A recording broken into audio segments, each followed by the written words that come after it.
So, in our last class, in our previous class, we were discussing about 𝗃𝗵 𝗃𝗃𝗃𝗃. Who is 𝗃𝗵 𝗃𝗃𝗃𝗃? We discussed this. Maybe we didn't discuss this. Let me tell you more about 𝗃𝗵 𝗃𝗃𝗃𝗃.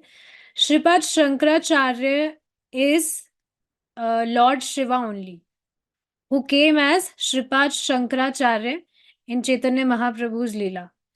So there, he preached about the Nirankarvad, that Lord is formless and all. Now you might be thinking, Lord Shiva preached like this, that Lord is formless and stuff like that.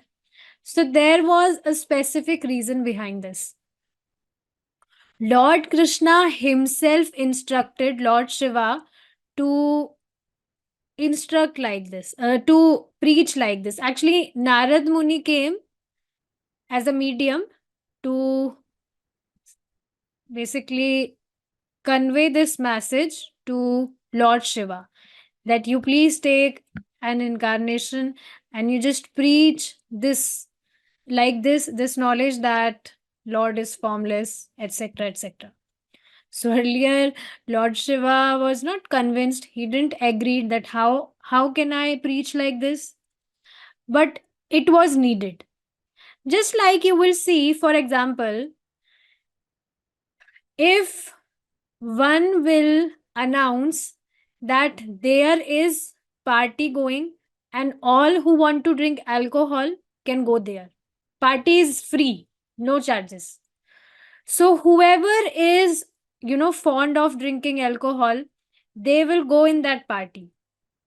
And the good people who do not consume alcohol, they will stay there. They will not go. Means that there are so many people in the group, but out of that group, the people who are good, who have good qualities, they will separate from those people who have bad habits. So same like this, when 𝗃𝗵 𝗃𝗃𝗃𝗃 ji preached this knowledge of Nirankarvad, so people who were, who don't want to serve Lord Krishna, they just joined the party of 𝗃𝗵 𝗃𝗃𝗃𝗃 ji. That okay, we don't have to serve Lord. Lord is formless. Okay, we will join your party. And devotees of the Lord who were keen to serve Krishna, they separated from those people who had this dirt in their heart. So this was the reason why 𝗃𝗵 𝗃𝗃𝗃𝗃𝗃 ji preached knowledge like this. Okay.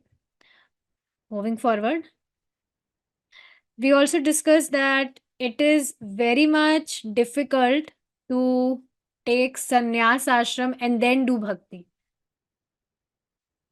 So Lord Chaitanya Mahaprabhu has made this very simple for us, that wherever you are, no matter what, at what position you are, you just stand from there and you start serving Lord Krishna. You just start to serve Lord. So as simple as that.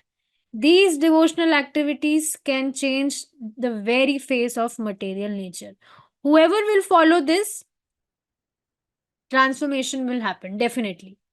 Hankering after material happiness is called lust, and lusty activities are sure to meet with frustration in the long run. Yes. So in starting, you will feel that, oh, this material happiness is very nice. I'm feeling very blissful, I'm feeling happiness.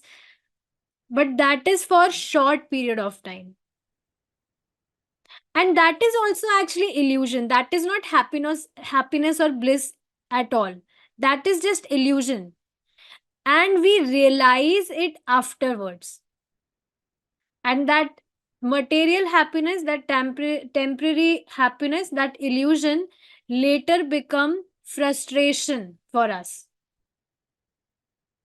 That's why you will see people, they just end up frustrating. I was really, really, see, I was really observing this thing. Uh, w- some discussion was going in my family.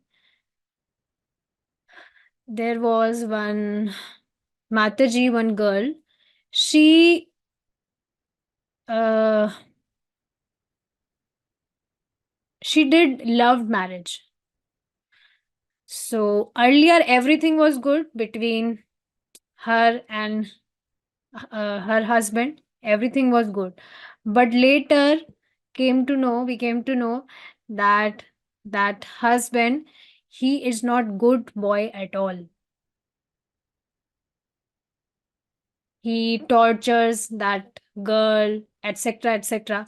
So you will see, even I also interacted with that boy earlier. It's been too long now. So he was very nice. He used to interact very nicely. So I was just observing this thing only, that externally one can look very nice. His behavior can also seem very nice externally. But what is inside, no one can, no one can assume that what is inside. Externally, one can see, yeah, it's nice, that. But what is inside, we can't assume. So this is practical. Externally, devotees may seem that they are full of passion mode, or they also become angry sometimes. But in if we see internally, if we see inside, they have love for Krishna. They want to serve Krishna. They are eager to serve Krishna, isn't it? So there is a lot of difference, and this is practical. You yourself can observe that if there is no Krishna, uh, if Krishna is not in center, then in Grahastha ashram also no one can live happily. They can't be cool. It is next to impossible. And result will be, it will become frustrated. So now that so called love marriage, it became frustrated marriage. So it happens because if Krishna is not in center, then this will happen for sure. No one can be safe from these things. So hankering after material happiness is called lust, and lusty activities are sure to meet with frustration in the long run. And when there is Krishna in center, there is love. That is not lust. But when material things, hankering for material desires is in center, then that is lust for sure, and it is sure to meet with frustration in the long run. On the other hand, if Krishna is center, then that there will be love, and it is sure to meet with bliss, with happiness, and more love in the long run. The body of a snake is very cool, but if a man wanting to enjoy his coolness garlands himself with a venomous snake, he will surely be killed by the snake's venomous bite. Yes. So this is perfect example that if one, he want to enjoy, he want to fulfill his material desires, he want to enjoy, he want to do anything for the sense gratification, then ultimately he is actually growing a seed of poison for himself, which will ultimately kill him. So there was a time when I was hearing a lecture. In that lecture, that devotee was telling this, that hankering for material happiness is like you are scratching your skin. You are just scratching your skin. Scratching means, suppose if this hand is your cake, and if you'll scratch that cake, then what will happen? Have you understood? So same thing, if you are hankering for sense gratification, for all these material happiness, then you're actually scratching your skin, and it is very painful, isn't it? Just now, you see now, if we get hurt accidentally, if our finger is cut, then also we feel so much pain, isn't it? So hankering after material happiness means you're yourself giving you pain. You're scratching your skin. You're yourself giving pain to yourself. So yes, if one want to enjoy, for he wants more sense gratification, then he is actually wearing garlands of snake, poisonous snake. And if he will do like this, then he will surely be killed by the snake's venomous bite. This is for sure. No one can save him. The material senses are compared to snakes. Indulgence in material happiness will surely kill our spiritual identity.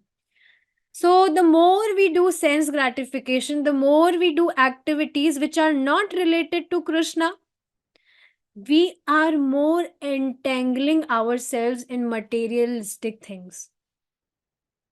More material covering is covering us. If we do something which is not related to Krishna, which is something for sense gratification, for gratifying our senses. And let's understand this thing. You might have seen a snake. If not physically, then you might have seen in television earlier. So you will see that snake, our five senses are just like those snake. Though that snake, it tries to bite someone, isn't it? So these five senses are also like that. It's written the material senses are compared to snakes. They are just always busy in biting us. Biting means our senses always want some gratification. Our senses always want some gratification, and we become servant of our senses, and we are just busy serving them. On the other hand, if we put these snakes, these five senses, in service of Lord, then still they will be snake. Externally, if we say, still they will be snake, but that tendency of biting will go away. If it will, if those snakes will even try to bite, then also it will not happen, because that poison has vanished away. As you put your senses in service to Lord, that poison it just vanishes. So externally it might seem sometimes we become angry, or sometimes we might distract, but again we come and we serve to Lord. Means those snakes are right now also they are trying to bite, but that poison, the tendency of that poison has vanished. So see how potent it is, that those voracious senses, once they are in service of Lord, the capacity of biting, it just go away. So yes, indulgence in material happiness will surely kill our spiritual identity. So we should always try to put our senses in service to Lord. And how to do that? By eyes, you can see a beautiful beautiful deity of Lord Krishna, or By ears, you can hear more katha, the classes we discussed, more kirtan. With nose, you can smell prasadam. You can smell beautiful, fragrant flowers offered to Lord Krishna. Or, yes, by tongue, you can chant glories of Krishna. You can consume prasadam. And with our hands, we can do deity worship. We can cook for Krishna.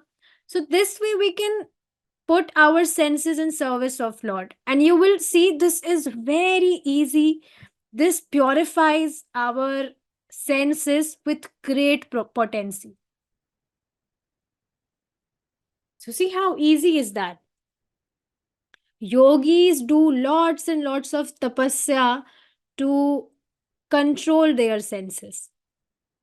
But devotees, just by putting their senses in service to Lord, it becomes very easy to control them, to control those senses. Therefore, a sane man should be ambitious to find the real source of happiness. In order to find this source, however, we need sense knowledge of what that happens is, that what happiness is. Let's read it again. In order to find the source, however, we need some knowledge of what that happiness is. Means what the real happiness is. For knowing that, we need to find that source to get that knowledge. There is the story of the foolish man who had no experience with sugarcane. So we have already heard this story. Let's just discuss this again.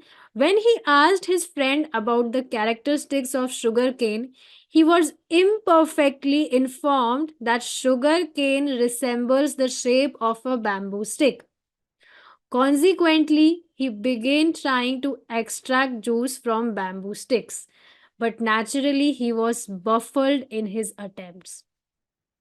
So, there was one guy, he asked his friend about the characteristics of sugarcane, that how it looks, what is the taste of sugarcane. He had never tasted something which is sweet in taste. He had no experience of any sweetness. So his friend told that sugar cane, it looks like bamboo stick. So that foolish man, just after hearing that it looks like bamboo stick, he just go and he took a bamboo stick and he started extracting juice from that bamboo stick. So this is actually our condition, that we also seek for happiness, no doubt. But the instead of real happiness, instead of real sugarcane juice, we are busy drinking that bamboo juice, which is very bitter in taste. You will see in starting, if you will chew bamboo stick, in starting, you will feel very coolness. But later, the taste will be very bitter. And you will also get hurt in your tongue area. So same happens here. When someone he do something for sense gratification, starting he feels very nice, very cool, but earlier he just fed up from all those things. And you will see sense gratification is full of miseries always. Suppose if someone is a foodie, so he will eat lots of food, he will go in hotel and stuff, and you will see if he do like this, he might be that time assuming that, oh, I'm enjoying very nice food, but later it will become reason of his suffering, his miseries. I know one person, yesterday only I got to know about him, that He was a foodie. He was my classmate. So he was a foodie. But now he did lots of sense gratification. He was consuming lots of food, lots of dead food, outside food, hotel food, and now he is admitted in hospital. So one should understand that this human life is not for sense gratification. We already heard this from 𝗰𝗵𝗵𝗵𝗺. He instructed his sons that this human life is not for sense gratification like hogs and dogs. It is human life is for self realization, because we have elevated consciousness. So this is the situation with the illusion living entity who, in his search for a eternal happiness, we need eternal happiness. We are searching for eternal happiness, no doubt. We want to get happy for always. But tries to extract happiness from this material world, which is not only full of miseries, but is also transient and flickering.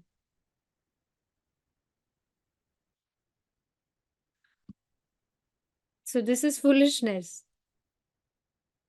In Bhagavad Gita, the material world is described as being full of miseries. So now see, uh, the designer, Lord Krishna, who has designed this material world, he himself is telling this thing that this world is full of miseries. This material world is full of miseries. Then how one can get eternal happiness here? Designer himself has announced this thing already. In Bhagavad Gita, he is telling this thing. Krishna is telling already this thing. Then how one can get happiness from this material world? So because people don't take knowledge of scriptures, they are unaware about this knowledge, so they are just busy doing all these things. That's why we should always try to preach this knowledge. We don't know that by preaching this knowledge to someone, how we can transform their lives. Of course, we are just medium, but we don't know, we have no idea that if we preach this knowledge to someone, if he hears it, and if he get convinced, he will follow, and possibility is there that he may also preach so many people in future, because we are not aware about this thing that uh, who's who are how much elevated they are in their spiritual life.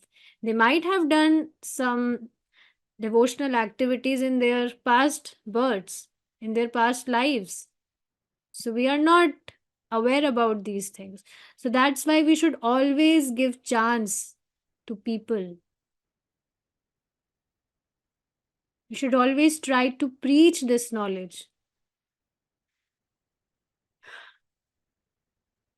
Only this way we can help them. So you will see people, they are busy in doing good deeds. They will do this, they will distribute blankets, they will distribute food, whatever. They want to do good deeds. But really, what is really good, what is really nice, that you preach this knowledge of Krishna consciousness to someone. This is really very nice, because you are actually helping that person by following this path. He will get rid, he will get out of this material world for always, for always. This is the only real misery, isn't it? He is suffering here, he is entangled in this cycle of birth and death. So we should always try to preach this knowledge of Krishna consciousness to other people. We should always help them to progress in their spiritual life. Today only, right now, all devotees were chanting. So there was one Mataji. 3 days before only, I told her about Japa meeting, that you also come for Japa. You should also come for Japa. So she started coming in Japa meeting, and right now also I saw her. She was there in the meeting. I got so much happy. I didn't told her that you also join in evening, you come for chanting, but she was there in the evening. She was there in the meeting right now also. So see how amazing is that? We don't know, we are not aware about these things, that who will get convinced and who will get so much progress in their spiritual life. This is very important. Now we'll try to recite the shloka. Brahma bhuvanar loka punar avriddho arjuna mamupetya tu kaunteya punar janmana vidyate. Let's see. From the highest planet in the material world down to the lowest, all are places of misery, where repeated birth and death take place. So, are you getting this point? That there are other material planets also apart from this Earth, and you will see those are also places of misery only. So, you'll see people, they want to go heaven. A few weeks ago, there was one Mataji. She was telling that she's not a devotee, though. She is in my relation only. So her grandmother, she has become very old in age. So she was telling me that now my grandmother will go at her place, her right place. So at her home. So I asked her, at her home? Which is her home? So she said, heaven. So you will see people are only aware about these two planets, heaven and hell. They think that someone who do something good, if they are very good in nature, they are very simple, they are very calm, then they will go to heaven. And if someone who is like a demon, they will go to hell. They are only aware about these two planets. Even I was also aware about these two planets only. Yeah, I was aware that there is sun also, there is moon also, but I was not aware about this thing that life is also there on those planets also. But see, now we are getting this after reading Prabhupada's book. So one should understand this thing, that even heaven is also full of misery. Lord Krishna is telling this here, that from the highest planet in the material world down to the lowest, which is the highest planet? Brahmalok. To the lowest, all are places of misery. So all the planets, all the material planets come Brahmalok, Svarglok, which is heaven, Prithvilok, whatever all the planets are there. These all are the places of misery, where repeated birth and death take place. But one who attains to my abode, O son of Kunti, never takes birth again. So see, even in heaven, if one he will reach to heaven, or in Brahmaloka, there also this cycle of birth and death take place. There also people become old. There also people have to go through diseases. But one who attains to Krishna's abode, which is spiritual world, Vaikuntha, Goloka, O son of Kunti, never takes birth again. So he never falls down in material world. Bhagavad Gita 8.16. The ambition for happiness is natural and good, but the attempt to derive it from inert matter by so-called scientific arrangements is an illusory attempt doomed to frustration. Those who are befooled cannot understand this. So we will understand this point in detail in our next class. We will stop here now. Hare Krishna. Jai Srila Prabhupada.